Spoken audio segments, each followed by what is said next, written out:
Screen time குறைக்கணும், குழந்தைங்களுக்கு வந்து கற்றுக் கொடுக்கணும்லாம் சொல்கிறோம்ல, அதுக்கு முன்னாடி நம்ம அதை குறைக்கணும் இல்லையா? அதுக்கான ஒரு ஹாபி தான் இன்றைக்கி நான் பண்ணது. இது வந்து ஒரு ஸ்க்ராட்ச் புக்குன்னு சொல்லுவாங்க, அமேசானில் கிடைக்கும். மொத்தமாகவே வந்து 4-5 புக்கு கிடைக்கும். குட்டியாக க்யூட்டாக இருக்கும். அதுலேயே இந்த பென் மாதிரி இந்த டூலும் கொடுத்துருவாங்க. இதில் நம்ம வீடியோஸ் போட்டிருக்கோம். ரொம்ப அழகாக நமக்கு பிடிச்சத டூடில் அப்படின்னு சொல்லுவாங்க இல்லையா? டூடில்லாம் வந்துட்டு ரொம்ப கஷ்டம் அப்படிலாம் நினச்சிட்ருப்பீங்க.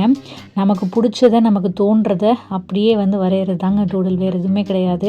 நானும் பிகினர் தான். சும்மா நான் எனக்கு தோணுதை வரைஞ்சேன். இது வந்து நான் ரேடியோ டே அன்னைக்கு ரேடியோ கேட்டுக்கிட்டே ரொம்ப பழைய பாடல்கள்லாம் கேட்டுகிட்டு, எனக்கு ரேடியோனாலே ராஜா சார் தான் ஞாபகத்துக்கு வருவார்.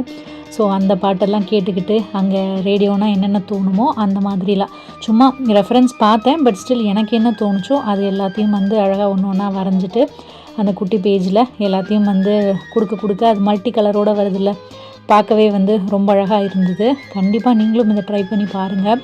நம்ம சேனலை சப்ஸ்கிரைப் பண்ணிக்கோங்க. இந்த மாதிரி வந்து ஹாபீஸ் வந்து நம்ம நிறையா வந்து போட்டிருக்கோம்.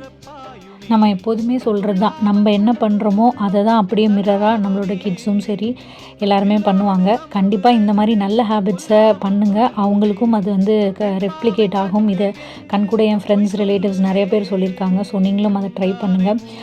இந்த மாதிரி வந்து ஹேபிட்ஸு, அதுக்கப்புறம் வந்து ஹாபி இதெல்லாம் வந்து பார்க்குறதுக்கு நம்ம சேனலை சப்ஸ்கிரைப் பண்ணிக்கோங்க.